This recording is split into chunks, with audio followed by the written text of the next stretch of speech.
Angin sore berhembus pelan melewati celah-celah jendela rumah sederhana bercat hijau mint yang terletak di ujung gang kecil di kota kecil wilayah Kabupaten Wonosobo.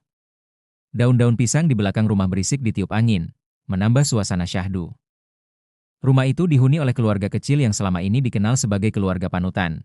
Edo, Lina, dan dua anak mereka, Raka dan Naila. Lina, wanita berusia 36 tahun, mengenakan mukena putih yang warnanya mulai kusam di bagian siku karena sering digunakan. Ia baru saja menyelesaikan salat asyar ketika suara teriakan anak bungsunya, Naila, terdengar dari ruang depan. Bunda. Kak Raka rebutan remote lagi. Dengan cepat Lina melepas mukena dan berjalan ke ruang tamu. Suara tawa, teriakan, dan tangis bercampur jadi satu. Tapi Lina menghadapinya dengan sabar, seperti biasanya. Ia bukan hanya seorang ibu rumah tangga, tapi juga pelindung, guru, dan penopang keluarga. Ia tak bekerja di luar, karena sejak awal menikah, Edo meminta Lina fokus mengurus anak-anak. Edo, suaminya, adalah teknisi listrik lepas. Meskipun gajinya tidak tetap, hasil kerjanya cukup untuk kebutuhan sehari-hari. Ia dikenal rajin, sopan, dan sangat menyayangi keluarganya. Setiap pagi sebelum berangkat kerja, Edo biasa mencium kening Lina dan mengelus kepala anak-anak mereka sambil berkata, "Doain papa ya, biar rezeki hari ini lancar." Namun, semua itu mulai berubah sekitar 4 bulan lalu. Awalnya perubahan itu kecil, nyaris tak terasa. Edo mulai sering pulang lebih malam dari biasanya. Biasa, proyekan numpuk, katanya. Lina percaya, karena memang pekerjaan Edo sering mendadak. Tapi kemudian, Lina mulai mencium aroma asing dari baju suaminya, wangi parfum yang bukan milik mereka. Bukan wangi sabun, bukan pewangi pakaian. Ini aroma manis, menyengat, seperti campuran melati dan vanila. Lina mencoba mengusir prasangka. Ia memilih berbaik sangka, seperti diajarkan dalam pengajian ibu-ibu RT tiap Sabtu siang. Tapi malam-malam Edo makin panjang. Bahkan pernah tidak pulang 2 hari penuh. Ketika ditanya, Edo menjawab ketus. "Jangan banyak tanya. Aku capek kerja, bukan main perempuan." Nada suaranya asing. Dingin. Jauh dari sosok suami penyayang yang ia kenal. Suatu malam, setelah anak-anak tidur, Lina mengambil ponsel suaminya yang tertinggal di meja makan. Tangan Lina gemetar. Ia tahu, menggeledah ponsel suami adalah tindakan salah. Tapi rasa cemas dan luka batin yang menumpuk membuatnya melanggar batas. Dan benar saja, dalam pesan WhatsApp, ia menemukan chat dari kontak bernama Sayang. Isi pesannya. "Aku kangen pelukan kamu malam ini. Jangan lupa bawa baju ganti, ya?" Dunia Lina seakan runtuh. Dada sesak, matanya buram, dan tubuhnya mendadak dingin. Ia tak pernah sangka, lelaki yang dulu bersumpah di depan penghulu untuk mencintainya sepenuh hati, kini membagi tubuh dan jiwanya kepada wanita lain. Malam itu, Lina salat tahajud dengan air mata bercucuran. Ia bersujud lama sekali, mengadukan seluruh luka hatinya pada Allah. Tapi dalam doanya, ia tidak minta agar suaminya dihukum, melainkan diberi petunjuk agar kembali ke jalan yang benar. "Ya Allah, jika dia memang jodohku, kembalikan dia padaku. Tapi jika tidak, cukupkan aku bersamamu." Beberapa hari kemudian, Lina memutuskan untuk mengikuti suaminya diam-diam. Ia menitipkan anak-anak ke rumah ibunya, dengan alasan akan ikut pengajian. Pagi itu, ia mengenakan kerudung lebar dan kacamata hitam untuk menyamar. Dengan menyewa ojek langganan tetangganya, Lina mengikuti motor suaminya yang menuju ke arah kota. Setelah hampir 1 jam perjalanan, Edo berhenti di sebuah kafe remang-remang di pinggir kota yang tidak ia kenal. Lina menunggu di seberang jalan, di balik warung rokok. Tak lama kemudian, Edo keluar dari kafe itu bersama seorang wanita muda, berkulit putih pucat, berambut panjang sebahu, dan memakai rok mini ketat warna hitam. Wajahnya manis, bahkan bisa dibilang sangat cantik, tapi sorot matanya tajam. Terlalu tajam untuk wanita biasa. Wanita itu menggandeng lengan Edo, tertawa kecil sambil menyandarkan kepala di bahu suaminya. Edo terlihat bahagia. Lina nyaris tak bisa berdiri. Kakinya lemas. Di saat yang sama, hatinya menjerit. Itu bukan hanya pengkhianatan. Itu penusukan dari belakang, langsung ke jantungnya. Siapa dia? Siapa perempuan itu? Lina pun mencari tahu. Lewat akun media sosial tetangga-tetangga, ia mendapat informasi bahwa wanita itu bernama Rani, 27 tahun, mantan SPG yang sekarang bekerja sebagai LC, Lady Companion, di tempat karaoke eksklusif. Rani terkenal suka menggaet pria bersuami, dan anehnya, semua pria yang bersamanya selalu tampak tergila-gila dan tak bisa lepas, bahkan meninggalkan anak istrinya. Lina pun mulai curiga, ini bukan sekadar godaan nafsu. Ada sesuatu yang tidak wajar. Langit mulai mendung saat Lina berjalan pulang dengan langkah gontai. Hatinya beku. Ia tidak menangis, tidak berteriak. Tapi wajahnya kosong, pucat seperti orang yang baru saja melihat kematian. Dan memang begitulah rasanya. Hari itu, ia menyaksikan cinta dan kesetiaan suaminya terkubur dengan tangan wanita lain. Namun rasa hancur itu tak berlangsung lama. Setelah menatap wajah anak-anaknya yang tertidur pulas malam itu, Lina membuat keputusan besar. Ia akan berjuang. Ia tidak akan menyerah begitu saja. Besoknya, ia mendatangi beberapa teman lama Edo, teman-teman kerja yang dulu sering main ke rumah. Mereka awalnya ragu bercerita, tapi setelah Lina memohon, seorang di antaranya, Pak Slamet, akhirnya bicara. Rani itu bukan perempuan biasa, Bu Lina. Edo bukan orang pertama yang dia pelet. Lina tercekat. Kata itu keluar begitu saja, pelet. Dulu, ada teman kami juga, Mas Haryo, tukang instalasi AC. Ceritanya mirip. Tiba-tiba ninggalin istri dan anak, bolak-balik ke tempat karaoke, sama cewek yang sama. 2 bulan kemudian Mas Haryo sakit aneh. Badannya lemes, ngomongnya ngawur. Akhirnya meninggal. Dan tahu gak, Bu? Apa? Sebelum meninggal, Mas Haryo sempat bisik-bisik istrinya. Katanya tiap malam dia mimpi cewek itu telanjang di ujung ranjang, terus ketawa sambil bawa tali pocong. Lina membeku. Telapak tangannya dingin. Ia merasa bulu kuduknya merinding. Malam itu, ia kembali melakukan salat tahajud. Tapi kali ini, sujudnya lebih lama. Tangisnya lebih lirih. Ia memohon pada Allah agar ditunjukkan kebenaran. Setelah salat, ia duduk lama sambil memegang tasbih, lalu menatap jendela kamarnya yang menghadap ke halaman samping. Tiba-tiba, ada bayangan melintas. Bukan bayangan manusia. Tapi seperti asap hitam melayang cepat, disertai suara desis. SSSTTT. Lina sontak berdiri dan membaca ayat kursi keras-keras. Namun suara itu justru makin keras, disusul bunyi cakaran di dinding luar rumah. Ketika pagi datang, ia mendapati bekas cakaran hitam di dinding dekat jendela, panjang, dalam, seperti bekas kuku binatang. Tapi anehnya, tidak ada yang mendengar suara aneh itu selain Lina. 2 hari kemudian, Lina memberanikan diri menemui seorang perempuan tua yang tinggal di belakang perumahan, Bu Idi, seorang tukang jamu keliling yang dikenal suka menyimpan informasi kampung. Bu, saya cuma mau tanya, soal perempuan namanya Rani, Bu tahu? Bu Idi langsung diam. Wajahnya tegang. Jangan sebut-sebut nama itu sembarangan, enduk. Ia lalu bercerita. Rani berasal dari keluarga miskin di desa sebelah. Ibunya dikenal sebagai dukun pemikat pria.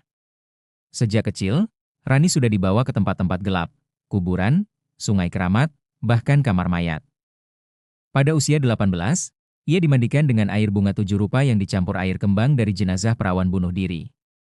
Ritual itu dipercaya memberikan daya tarik gaib, tapi dengan harga mahal. Rani harus melakukan persembahan setiap Jumat Kliwon. Konon, ia menyimpan susuk dari tulang kera putih dan menyembunyikan minyak misik campur darah haid pertamanya di bawah tempat tidur. Setiap lelaki yang pernah menyentuhnya akan terikat secara batin dan sulit berpaling. Edo suamimu sudah masuk dalam ikatan itu, enduk, dan hanya Allah yang bisa melepaskan. Hari-hari berikutnya jadi lebih berat. Edo sudah jarang pulang. Bahkan ketika pulang, ia hanya diam, tak menatap anak-anaknya, lalu keluar lagi tanpa pamit. Matanya kosong. Seperti orang linglung. Naila sempat bertanya polos. Bunda, Papa marah sama kita, ya? Papa gak sayang Naila lagi? Lina hanya bisa memeluk anaknya sambil menangis dalam diam. Malam itu, Lina membaca Yasin di ruang tamu. Baru beberapa ayat, Lampu rumah berkedip 3 kali lalu padam. Udara berubah dingin. Di tengah gelap, ia melihat bayangan wanita berbaju merah berdiri di depan pintu. Wajahnya pucat, rambut terurai, matanya memerah seperti bara. Wanita itu mengangkat jari telunjuk ke bibir dan berkata pelan, "Diam, kalau tidak, anak-anakmu kubawa." Lina menjerit, lalu pingsan. Ketika sadar, ia sudah berada di pangkuan anak sulungnya, Raka. Ia segera memeluknya erat, gemetar ketakutan. Saat itu, ia tahu, ini bukan sekadar urusan rumah tangga. Ini perang batin melawan kekuatan yang tidak kasat mata. Lina tahu, ia tak bisa melawan dengan kekuatan dunia. Hanya iman, doa, dan keikhlasan yang bisa melindunginya dan anak-anaknya dari jerat gaib Rani. Disinilah perjuangan sejati dimulai, bukan hanya menyelamatkan pernikahan, tapi juga melindungi jiwa dan raga dari kekuatan kegelapan. Malam kembali turun, membawa hawa yang ganjil. Udara terasa berat seperti ada kabut tak kasat mata menyelimuti rumah Lina. Suara jangkrik mendadak hilang. Semua terasa sunyi, terlalu sunyi. Setelah kejadian kemunculan sosok wanita berbaju merah di pintu rumahnya, Lina memutuskan untuk menemui Ustaz Hadi, seorang ustaz muda yang dikenal bijak dan memiliki pengalaman dalam ruqyah orang-orang yang terkena gangguan jin atau sihir. Di rumahnya yang sederhana namun menenangkan, Ustaz Hadi mendengarkan cerita Lina dengan saksama. Sesekali ia mengangguk, dan ketika Lina menyebutkan nama Rani dan pelet semar mesem, raut wajahnya berubah serius. "Bu Lina, ini bukan sihir sembarangan. Saya yakin, ini kombinasi antara susu pengasihan, santet pengusir penghuni, dan jin karin yang dipelihara." Lina menunduk. Tubuhnya gemetar. Air mata mengalir tanpa suara. Ustaz Hadi mengangguk pelan, lalu berkata, "Kalau ibu ikhlas dan kuat, insya Allah kita bisa bantu. Tapi ibu harus mulai menjaga rumah dengan zikir, membaca Al-Baqarah, dan membersihkan rumah dari benda-benda mencurigakan. Dan satu lagi, jangan takut. Jin itu hidup dari rasa takut manusia." Malam itu, untuk pertama kalinya, rumah Lina dipenuhi lantunan ayat suci. Ustaz Hadi datang bersama 2 santri, membawa air ruqyah dan kemenyan dari akar pohon bidara. Setiap sudut rumah diperciki air ruqyah.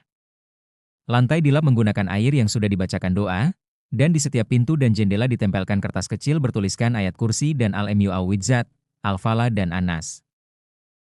Ustaz Hadi juga memeriksa kamar Edo. Di bawah bantal, ia menemukan kantong kain hitam kecil yang diikat dengan benang merah. Isinya, bunga kering, rambut wanita, dan serpihan kuku. Ini jimat pengikat. Dipakai untuk mengunci batin seseorang agar tunduk. Jimat itu dibakar di halaman rumah, dan saat api menyentuhnya, terdengar suara melengking seperti suara wanita menjerit. Semua yang hadir merinding. Namun usaha itu malah menyulut kemarahan makhluk gaib. Gangguan tak berhenti. Bahkan semakin parah. Malam berikutnya, Raka terbangun dengan jeritan keras. Ia menunjuk dinding kamarnya dan berkata, "Bunda, ada yang duduk di situ. Perempuan. Dia makan rambutnya sendiri."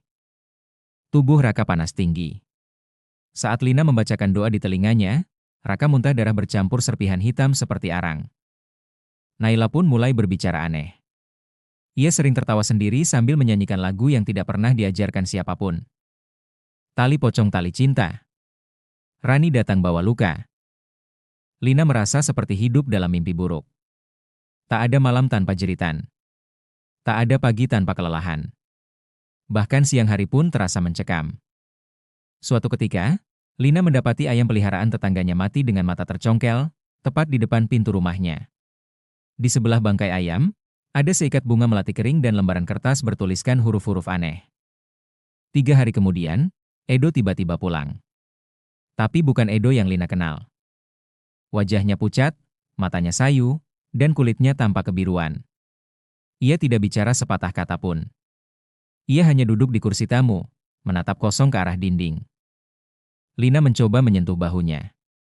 Tapi saat tangannya menyentuh tubuh suaminya, Edo langsung menoleh tajam dan berteriak, "Kamu bukan istriku.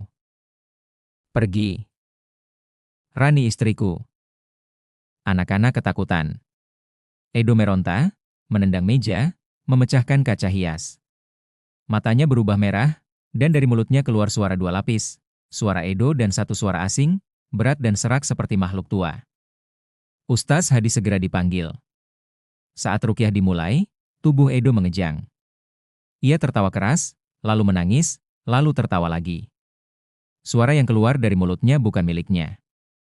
Dia milikku sekarang. Rani sudah beri tumbal. Kalian tak bisa ambil dia. Tubuh Edo meloncat-loncat meski sudah dipegang 4 orang dewasa. Dari mulutnya keluar bau anyir seperti darah. Saat ayat Al-Baqarah dibacakan, ia muntah keras, dan dari mulutnya keluar serpihan bunga melati, benang merah, dan tanah kuburan. Edo lalu pingsan. Nafasnya terengah. Ketika sadar, ia menangis seperti anak kecil dan memeluk Lina sambil berkata, "Lina, ampuni aku. Aku tidak bisa kendalikan diriku. Aku mimpi dikubur hidup-hidup tiap malam.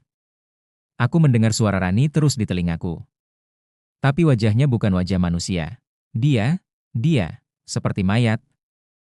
Pertarungan belum selesai. Rani belum berhenti. Dan iblis yang dipeliharanya belum puas. Tapi satu hal yang kini jelas bagi Lina. Ini bukan tentang mempertahankan suami. Ini adalah jihad, melawan kekuatan gelap yang mengancam nyawa, iman, dan masa depan keluarganya. Sejak malam rukyah itu, Edo mulai berangsur pulih. Tapi tubuhnya tetap lemas, seperti sudah kehilangan separuh energi hidupnya. Dalam tidurnya, ia sering terbangun sambil berteriak, "Lina, tolong aku." Dia tarik aku masuk sumur. Lina selalu terjaga di sisi suaminya. Tak peduli luka lama yang ditorehkan Edo. Yang ada hanyalah keinginan kuat untuk menyelamatkan keluarga, dan menyelamatkan suaminya dari jeratan kegelapan. Ustaz Hadi menyarankan agar Edo membaca zikir pagi dan petang secara konsisten, dan setiap malam rumah mereka diisi dengan lantunan surat Al-Baqarah, karena sebagaimana sabda Rasulullah, sesungguhnya setan lari dari rumah yang di dalamnya dibacakan surat Al-Baqarah. HR. Muslim. Di tempat lain, jauh dari rumah Lina, Rani mulai merasakan kejanggalan. Ia sering bermimpi dikejar oleh sosok wanita tua berbaju kafan. Dalam mimpi itu, ia dipaksa minum air hitam kental, lalu digiring masuk ke dalam kubur yang gelap dan sempit. Tiap kali bangun tidur, tubuhnya berkeringat dingin dan kulitnya dipenuhi lebam-lebam hitam. Tak tahan, Rani kembali ke tempat dukun langganannya, Mbah Sarni, seorang nenek tua bongkok dengan mata keruh dan kuku panjang kekuningan. Rumah Mbah Sarni berada di tengah kebun bambu tua, sunyi dan lembab. Di dalamnya, bau dupa bercampur amis darah menyengat. "Mbah, kenapa mimpi-mimpiku buruk?" "Edo kok mulai menjauh? Aku merasa ada yang ganjil." Mbah Sarni menatap mangkuk berisi air kembang yang diguncang perlahan. Tatapannya berubah. "Kau melanggar perjanjian, Rani." Apa? Perjanjian apa?" "Tumbalmu belum cukup. Tapi kau sudah menguasai laki-laki itu sepenuhnya. Jin penjaga susukmu haus. Ia tak bisa menunggu. Lalu apa yang harus aku lakukan?" "Kau harus serahkan satu nyawa dari darahnya, anak atau istrinya. Atau, mereka semua akan tetap mengganggumu." Rani terdiam. Tangan dan lututnya bergetar. Tapi karena telah terjerat dalam keserakahan dan bujuk rayu setan, ia justru bertanya, "Kalau aku pilih anaknya, yang perempuan, bisa?" Mbah Sarni tersenyum lebar, memperlihatkan gigi-gigi hitam dan ompong. "Bisa. Malam Jumat Wage. Dengan cermin dan darah pertama haidmu. Tapi ingat, setelah itu, kau bukan milikmu sendiri lagi." Namun yang Rani tak tahu, kekuatan doa yang ikhlas dari seorang istri dan anak-anak yang tak bersalah mampu membalikan kekuatan setan. Malam Jumat Wage, Rani bersiap di kamarnya dengan dupa menyala dan cermin di tengah ruangan. Ia membaca mantra yang diajarkan Mbah Sarni. Di luar, langit mendung. Angin bertiup seperti meraung. Tiba-tiba, lampu padam. Dari dalam cermin, muncul bayangan wanita bercadar hitam, berdiri diam. Rani terdiam, mantranya terhenti. "Siapa kamu?" Bayangan itu perlahan mengangkat wajah. Di balik cadar itu, bukan wajah manusia, tapi wajahnya sendiri, membusuk, dengan mata putih melotot dan darah menetes dari mulut. Rani menjerit. Tapi tak ada suara yang keluar. Ia mencoba lari, tapi tubuhnya terkunci. Dari belakangnya, muncul sosok-sosok anak kecil telanjang, kulit mereka hangus dan mata mereka bolong. Sosok-sosok anak dari para pria yang telah ia hancurkan rumah tangganya. Malam itu, tetangga mendengar suara jeritan panjang dari kamar kontrakan Rani. Tapi ketika pintu didobrak pagi harinya, Rani ditemukan tergeletak tak sadarkan diri, tubuhnya penuh luka cakaran. Di cermin di kamarnya tertulis dengan darah. Kau bukan lagi milik dunia. Edo menjalani rukyah rutin dan memperbaiki ibadah. Ia mengaku semua kesalahannya pada Lina dan anak-anak. Ia menangis dalam setiap salatnya, memohon ampun pada Allah dan keluarganya. Ia tak lagi menyentuh HP, tak lagi keluar malam, dan setiap subuh, ia jadi imam salat di rumah. Lina perlahan memaafkan. Bukan karena ia lemah, tapi karena hatinya tahu bahwa keikhlasan bisa menyembuhkan luka paling dalam. Ia tahu, hanya wanita beriman yang bisa melawan pelakor yang bersahabat dengan iblis. Anak-anak pun mulai ceria kembali. Raka sudah tidak mimpi buruk. Naila tak lagi bicara sendiri. Rumah mereka kini terasa damai. Jin dan sihir bisa merusak tubuh dan pikiran. Tapi doa, zikir, dan hati yang sabar adalah perisai paling kuat. Rani boleh menang sesaat, tapi kebatilan tidak akan pernah mengalahkan kebenaran. Dan wanita yang merusak rumah tangga orang lain, akan digantikan oleh kegelapan yang tak bisa ia jinakkan. Pagi itu langit tampak kelabu. Hujan turun perlahan seolah turut menangisi seseorang. Di sebuah kontrakan sempit di gang kecil kota, warga mulai berkumpul. Seorang wanita muda ditemukan tewas membusuk, tubuhnya terkulai di atas ranjang dengan mata melotot, mulut menganga, dan jari-jari menghitam seperti arang terbakar. Wanita itu adalah Rani. Pemilik kontrakan yang pertama kali menemukan jasadnya menggambarkan kejadian itu dengan suara bergetar. Saya curiga karena baunya menyengat, pas saya buka, dia sudah kayak mayat 3 hari. Padahal terakhir saya lihat, baru kemarin sore dia keluar beli kopi. Tapi yang lebih mengejutkan adalah temuan polisi di dalam kamar Rani. Sebuah cermin besar retak dengan noda darah kering di permukaannya. Segelas air bunga yang sudah menghitam. Dan selembar kain putih bertuliskan huruf-huruf tak dikenal, mantra kutukan. Hasil visum menyatakan penyebab kematian tidak dapat dijelaskan secara medis. Tidak ada tanda-tanda overdosis, tidak ada luka senjata, tidak ada penyakit berat. Namun seluruh pembuluh darah Rani pecah secara spontan, seolah tubuhnya mengalami tekanan energi yang tak bisa dijelaskan. Warga sekitar percaya bahwa Rani dibalas oleh jin peliharaannya sendiri. Jin itu haus darah dan tidak puas karena perjanjian yang dilanggar. Setelah gagal mengambil nyawa anak Lina, jin itu balik menelan tuannya sendiri. Orang-orang mulai bicara. Beberapa menyebut bahwa malam sebelum kematian Rani, terdengar suara jeritan panjang dari kamar kontrakannya, diikuti dengan suara tertawa cekikikan anak kecil dan bunyi air menetes dari langit-langit padahal atap rumah kering. Yang paling menyeramkan, seorang tukang bakso yang lewat pukul 2 dini hari mengaku melihat sosok Rani duduk di depan pintu rumahnya, menangis sambil mengusap wajahnya yang penuh belatung. Sementara itu, di rumah kecil Lina, cahaya mulai kembali. Meski luka batin tak sepenuhnya hilang, tapi kehidupan perlahan terasa tenang. Edo kini lebih banyak menghabiskan waktu bersama anak-anak. Ia tak pernah lagi meninggalkan salat. Bahkan mulai belajar mengaji lagi dari awal. Lina memaafkan, tapi ia tidak lupa. Ia menyimpan pelajaran itu sebagai bekal iman. Ia tahu, bukan karena kekuatannya Edo kembali, tapi karena pertolongan Allah semata. Ia membagikan kisahnya dalam sebuah majelis taklim, tanpa menyebut nama. Ia hanya menyampaikan satu hal penting. Godaan terbesar dalam rumah tangga bukanlah kekurangan materi, tapi lemahnya iman. Dan satu-satunya perlindungan adalah kembali kepada Allah. Jangan pernah anggap enteng doa istri yang teraniaya. Itu bisa menembus langit.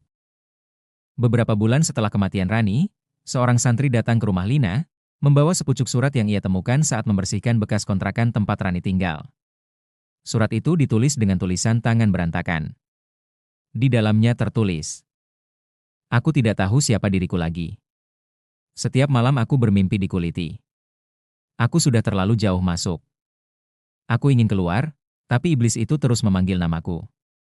Aku iri pada perempuan itu, Lina. Karena cintanya tulus, dan doanya lebih kuat dari mantraku. Aku tidak ingin mati seperti ini. Tapi aku tahu, sudah terlambat. Lina membaca surat itu lama sekali. Matanya berkaca-kaca. Tapi bibirnya tidak mengutuk. Ia hanya berbisik. Ya Allah, ampuni juga dia.